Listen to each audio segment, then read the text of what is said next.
Hello, welcome to Coffee and Propaganda. I am Duncan King. In the previous video, we looked at the Trump presidency. I looked at a couple articles about it, and they were entirely negative.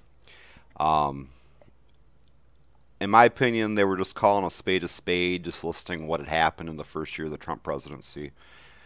But I'm going to try to find in this video some people who are pro-Trump, see what they have to say, get their opinion. So see if they can convince me that Trump actually did a good job in the first term. In my view, the videos I looked at last time weren't especially liberal. I mean, I got one from CNN, but the other one, I mean, they both just seem to just list things that people were talking about from the presidency. They didn't list everything, obviously, Trump did. Yeah, I mean, there's no way you can list everything a president does. But they leave the impression that he was terrible, which, in my opinion, is true, of course. But let's listen to some other opinions and hear what some other people have to say. So we'll go to, let's see, year in Donald Trump. Okay, this is a positive one here. Trump's first year. And this one says, Trump's first year, good for America. And, okay. Real Clear Politics by Harold Hamm. The sexy Harold Hamm. All right. President Trump's stature is only growing in the eyes of the people responsible for American job creation and wage growth. No matter what spin the media put on the first year of the new administration, the numbers don't lie. What began as a Trump rally in November 2016 has turned into the great American economic renaissance. Wow. Since Trump was elected, the stock market has skyrocketed to never-before-seen highs, setting records and creating $5 trillion in wealth for pensions, retirement, and savings accounts. That sounds pretty positive. The economy's ongoing expansion already is the third longest in U.S. history, with a chance to surpass the record set by the 1990s economic boom. Wasn't that when Clinton was president? American businesses have created nearly 1.5 million new jobs this year as the economy expanded by at least 3% for 2 quarters in a row after 8 years of lackluster growth. We are seeing a turning of the tide in public opinion, especially with our tax code overhaul expected to increase the pace of growth.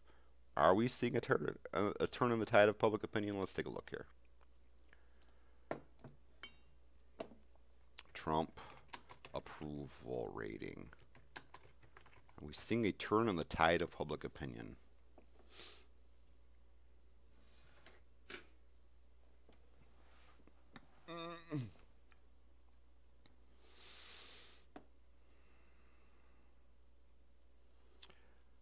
Let's see here. I tend to trust Gallup more than any other poll because I think they tend to poll more people. The more you poll, the better I trust it. That's just how I roll. I don't see tides being turned here. It's been pretty steady, about 35, 33, 36% for quite a while. 121, 36%. Well, was a bit of it kind of went up there. I don't know if this guy's basing it on that day that poll was taken. That was one. I don't know. I don't know where he thinks the tide was turning. Yeah, I don't know what this guy's smoking. The president is doing exactly what he promised during his campaign, make America great again. Well, that's a pretty vague thing. If he said, if this guy likes a world of snakes eating people's penises off, and that's what's happening, then I guess in his opinion he's making America great again.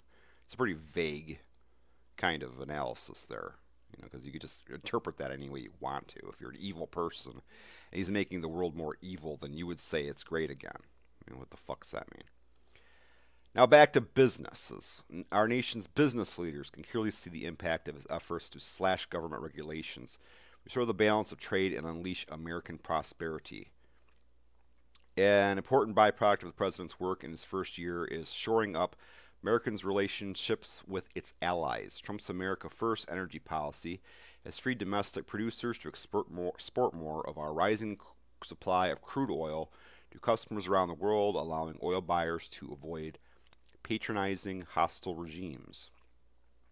These strengthening ties will make the world a safer place.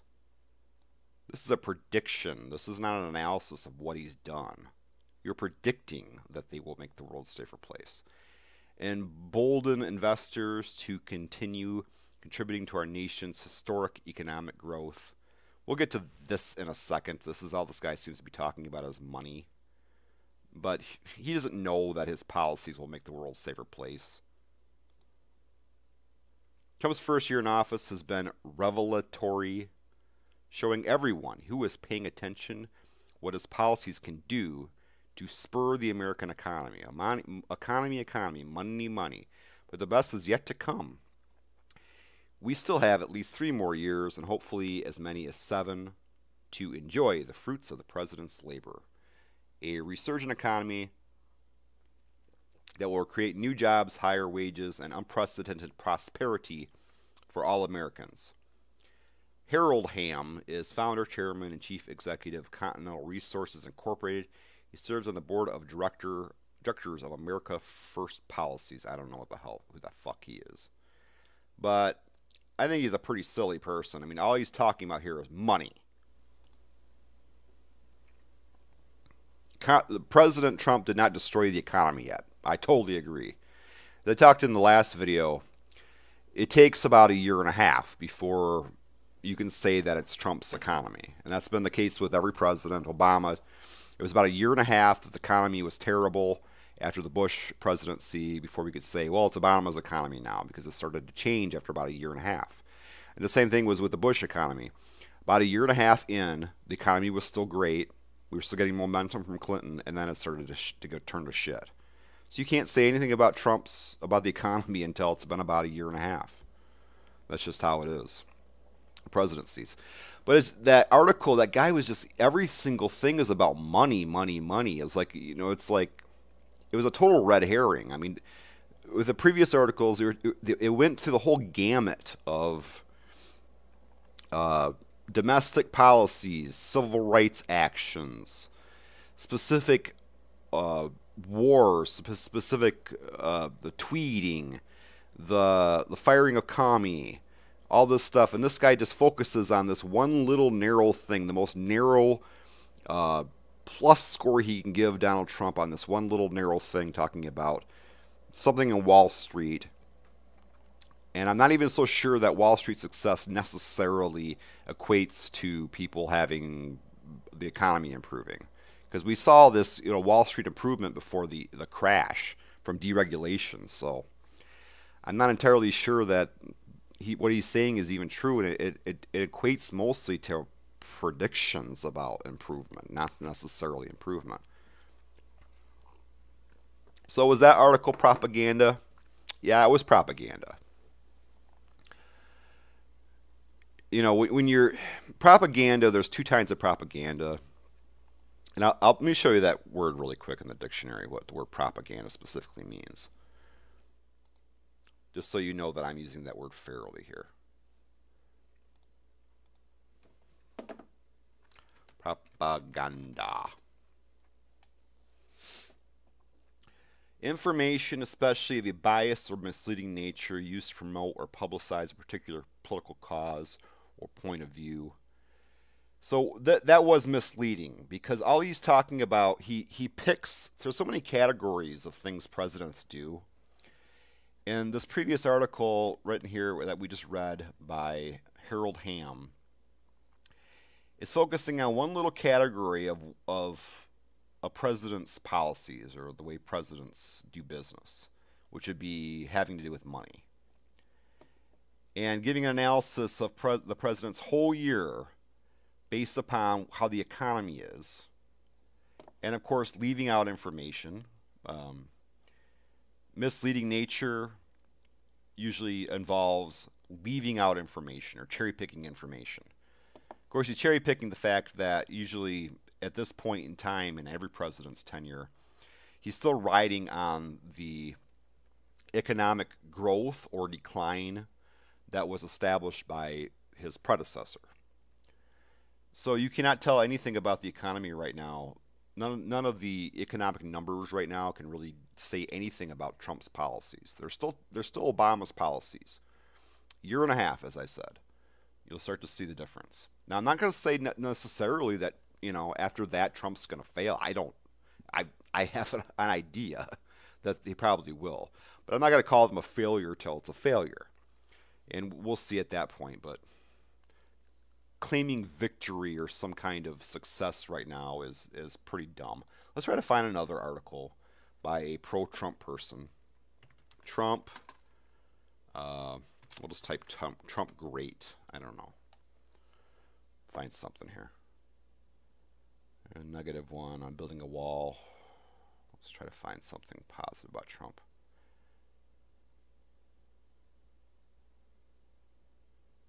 Is the good guy. How old is this article?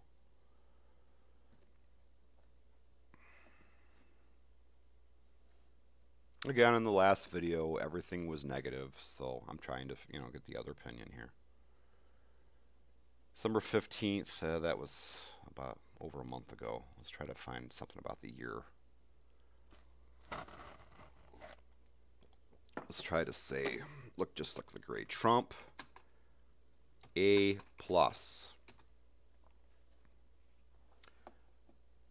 He's giving himself an A+. I'm not really interested in that.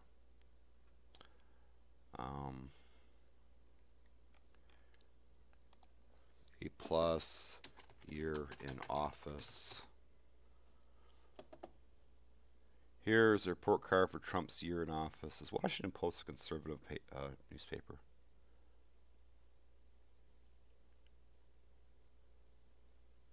Defying his critics. Another Real Clear Politics post here. I don't know. Are these the only is this the only conservative website I can find?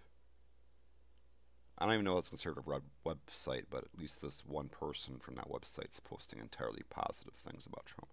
Trump's first year in office was the year of the woman.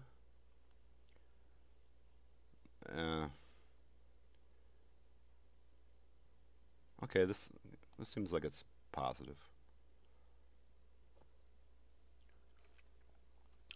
Trump's first year in office, year of the woman. Let's see here. It is a feat so great that President Barack Obama was unable to accomplish it. Okay. President George W. Bush did better than his Republican predecessors, but still fell a bit short. Even President Bill Clinton came under fire from women's organizations for his shortcomings on delivering a cabinet that looks like America. The unattainable feat, hiring an astounding number of women for senior level positions in the White House. Lucky for women everywhere, in 2018 it has finally been accomplished. Naturally, Vogue has written about it. Cosmopolitan has shouted it from the rooftops, as has MSNBC and every other liberal news outlet. If only that last part were true. Okay, this is tricking me. Despite impressive hiring practices during the first year of the White House, President Donald Trump has received little to no credit. Okay, he's still being positive about Trump. I thought that the article was being patronizing there.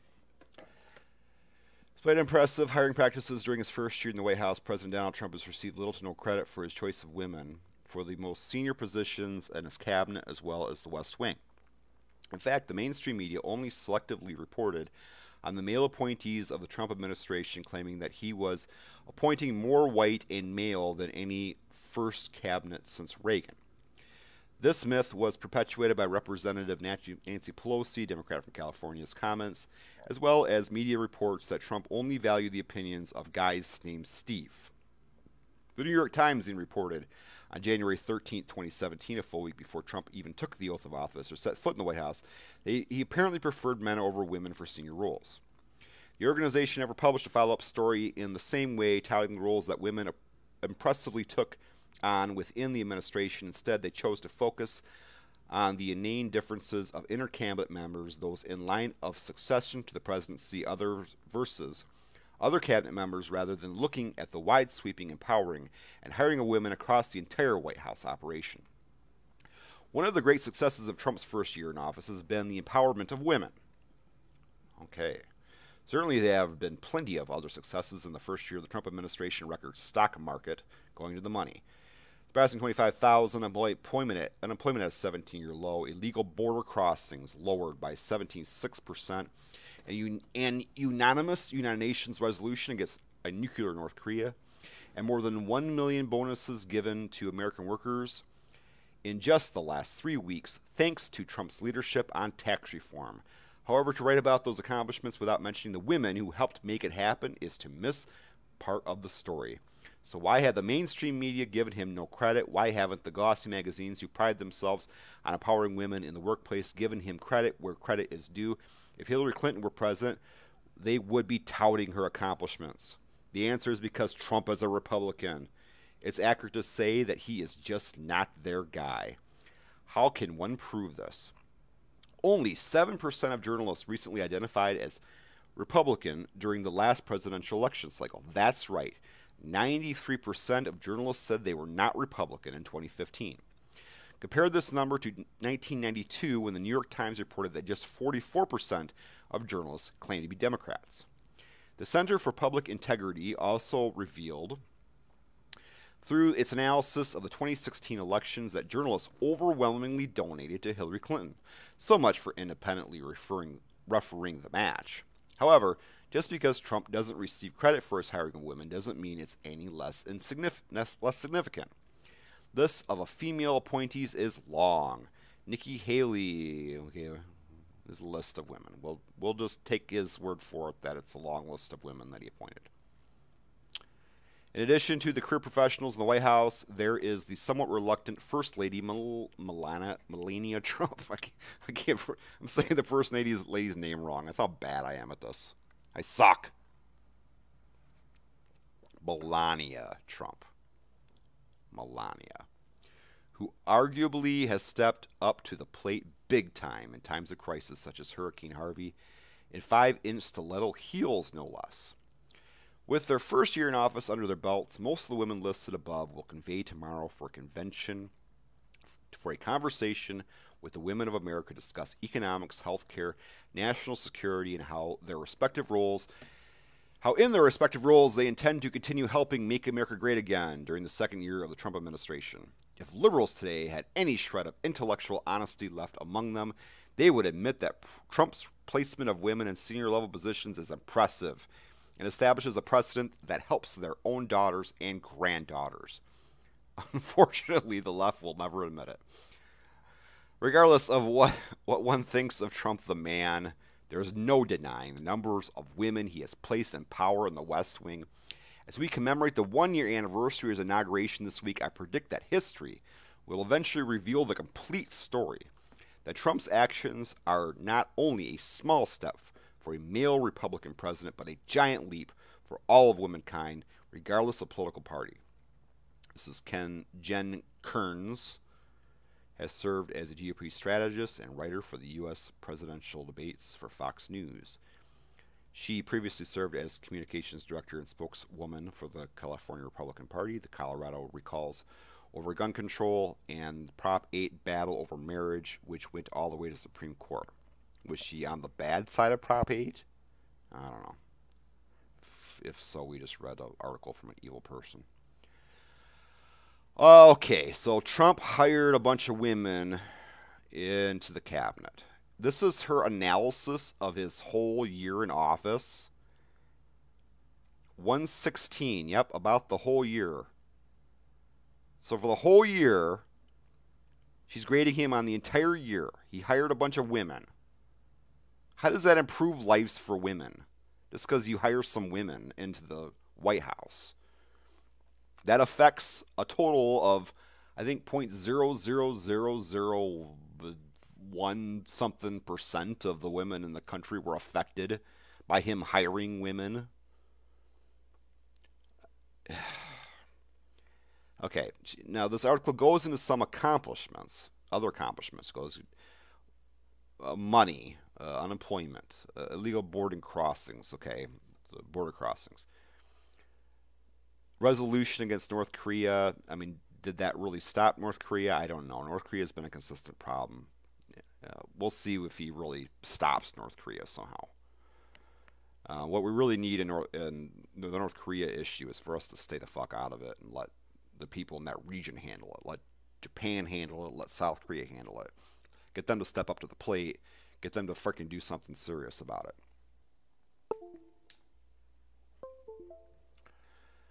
Anyway, my camera just turned off, so I clicked it back on. Hopefully that helped.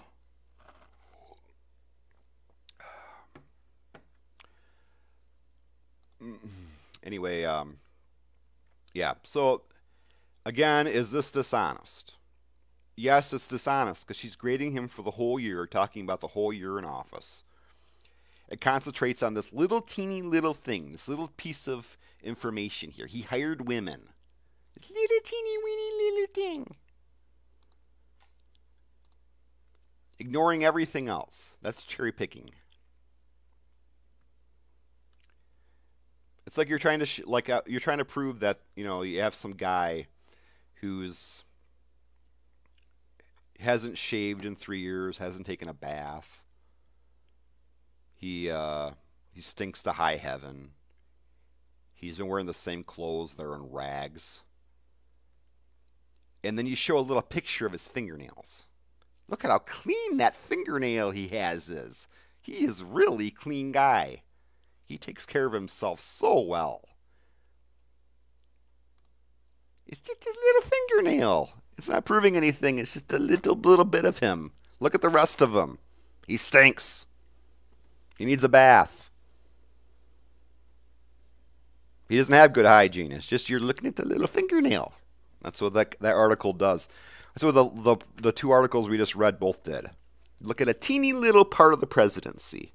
A little teeny little part. If you noticed yesterday, the articles I read just went over everything. They were very comprehensive. Should I read another one? Yeah, I'll read another one. Why not?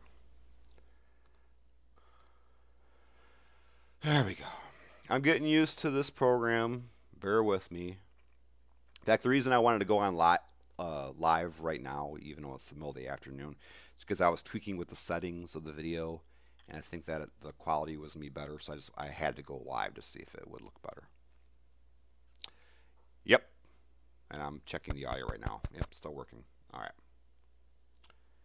So let's find one more article. One more pro-Trump article. And I expect it to be more of the same, just highlighting a small little part of the presidency, this money thing, which, in my opinion, Trump is still riding on the coattails of Obama's presidency until a year and a half. But it's probably just going to concentrate on one little thing, concentrate on the guy's fingernail, and say that he has such good hygiene. Anyway, let's look at this again. Trump is a great president. U.S. News, the most successful first-year president of all time. Boy, should you be able to name... Okay, let's read it. U.S. News. If you're going to call him that, you better be talking about a lot of things. This better be pretty comprehensive, as opposed to the last two articles. And call him a successful first-year president of all time. What would you say if I told you that Donald Trump is one step away from securing a legacy as the most successful first-year president ever? I'd say, oh my God, I hope that's true. But it's not. On one level, it sounds crazy.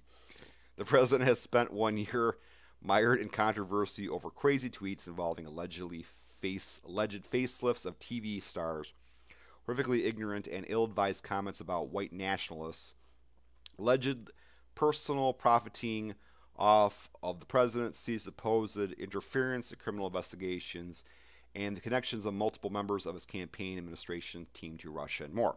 So the article starts off talking about negatives and admitting them. So that sounds like a fair approach to this issue. But when it comes to actual policy accomplishments tied to pledges he made on the campaign trail, Trump is actually doing pretty well, whether you like the results or not. Okay, I like the way this article is going so far. Seems kind of unbiased. This week, the House and Senate passed a tax bill that arguably makes the most sweeping changes to the tax code since Ronald Reagan. The bill will slash corporate taxes by more than either of Trump/2 Republican predecessors would. So, okay. So, yay, Trump's doing something evil. It will cut taxes dramatically for a wide swath of small businesses, namely those who file on a pass-through basis. It will double the child tax credit. Well, positive for me.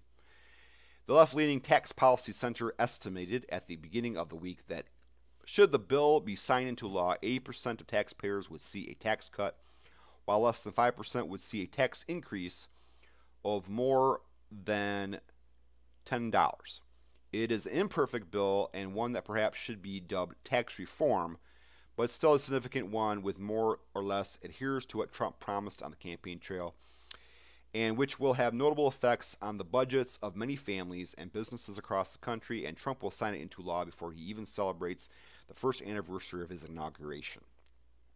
Okay. The tax bill also repeals the Affordable Care Act's individual mandate, arguably the most noxious portion of Obamacare, viewed through a limited government, classic liberal perspective. Just 2 weeks ago, this was viewed as an iffy prospect at best because the mandate is viewed as so integral to the ACA succeeding, to the extent that it is even theoretically possible long-term given other components of the law. With the signing of the tax bill, the individual mandate will be history. So are ACA cost-sharing reductions or subsidies, which Trump already nixed. While that does not amount to Obamacare repeal, not even close, it is still a significant movement to dismantle the ACA, even if it ultimately forces American health care in the direction of European counterparts by making single-payer health care more appealing long-term. Okay. Trump has rolled back loads of government regulations, partially thanks to his two-out, one-in policy, by which every new regulation can only come into effect if two existing regulations are repealed. He appears likely to succeed in sending Office of Management and Budget Chief Mick Mulvaney to head the Consumer Financial Protection Bureau as a long-term fixture, a crippling blow to his ex-head, Richard. God, I hate fucking giving me names in my articles. I'm reading so smoothly, and they give me a name I don't recognize, and I gotta go, Richard Cordray. Okay. A crippling blow to his ex-head, Richard Cordray, and ideological parent, Elizabeth Warren. He has pulled the U.S. out of the Paris Climate Accord. Yay, another evil thing. He has pulled the U.S. out of the Trans-Pacific Partnership trade deal. He has put the North American Free Trade Agreement seriously under the gun. I don't give a fuck. He didn't repeal it yet. He said he was going to do that. With the likelihood higher than ever that Canada and Mexico will simply walk away from it due to American demands, he has made good on promises to vastly increase deportations of unlawful immigrants and curtail legal immigration. I think he meant illegal immigration. Curtail. You know, he wants. Usually, Republicans say they want legal immigration to go up. Or am I just not reading the word curtail right? Curtail.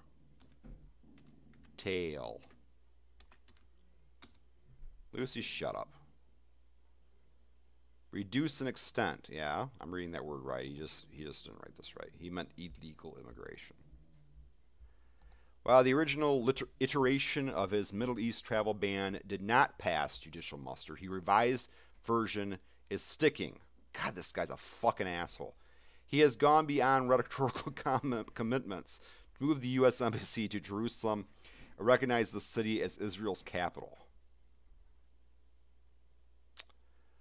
Perhaps most significantly, in his first year, Trump has gotten numerous conservative judges confirmed into place.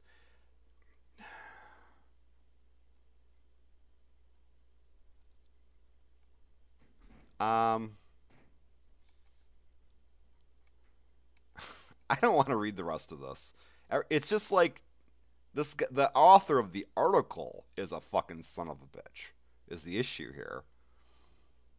Trump is getting rid of immigrants and he's doing all these evil things. Yay!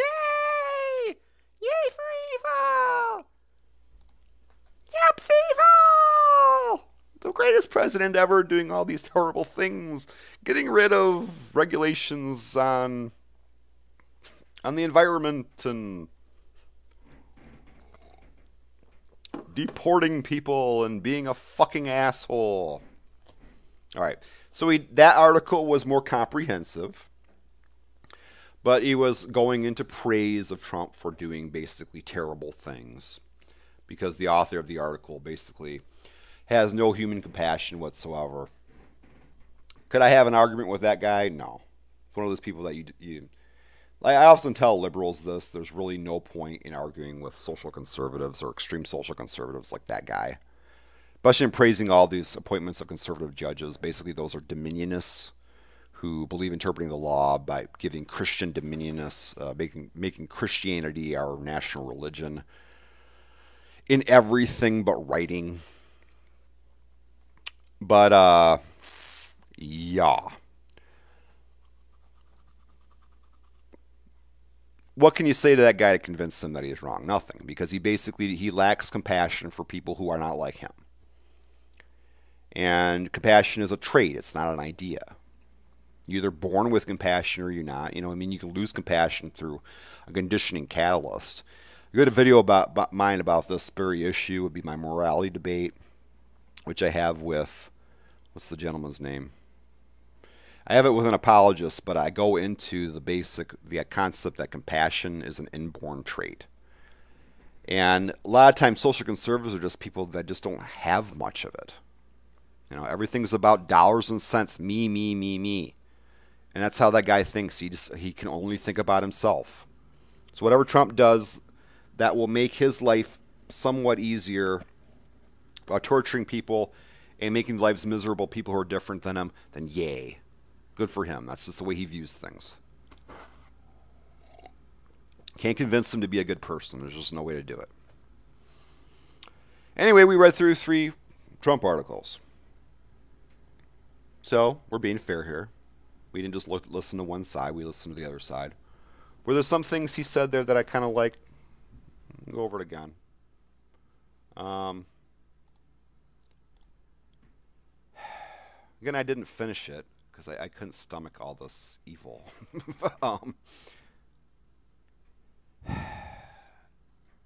The promise to get rid of NAFTA sounds... Yes, I want him to do that. If he's getting tough on it, okay, then that's, I guess, a positive. But he didn't get rid of it yet.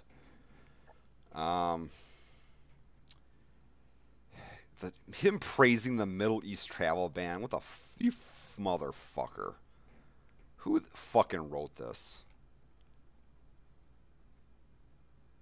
Liz Mayer. You're a fucking asshole, Liz Mayer. Fucking bigot.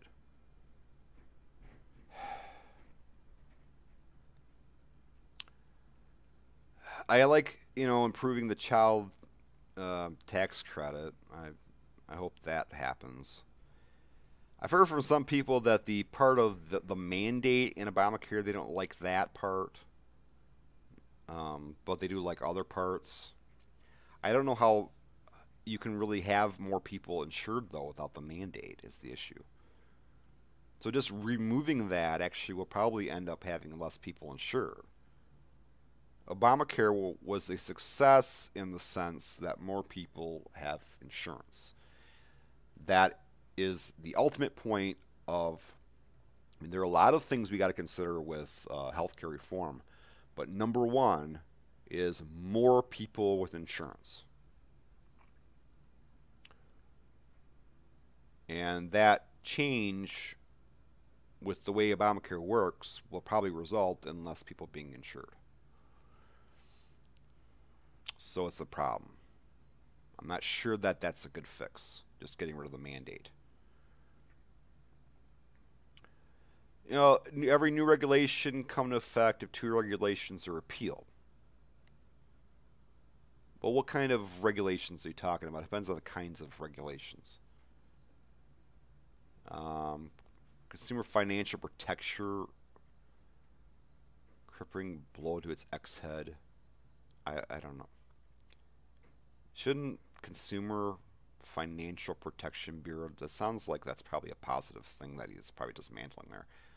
I'd have to look into that. King out of the climbing the cord. Fucking asshole. And the conservative judges, these are all fucking dominionists. Our Supreme Court's bad enough as it is. It was the number one reason to not vote for Trump was the fact that he was going to make nominations, nominate a bunch of fucking Christians who think this is a fucking Christian theocracy, and will potentially. It's not over yet. You don't think that gay marriage is going to be banned yet? Think again. It still might happen.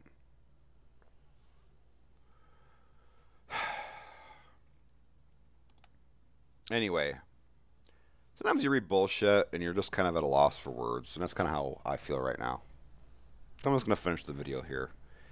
So we looked at some articles about Trump,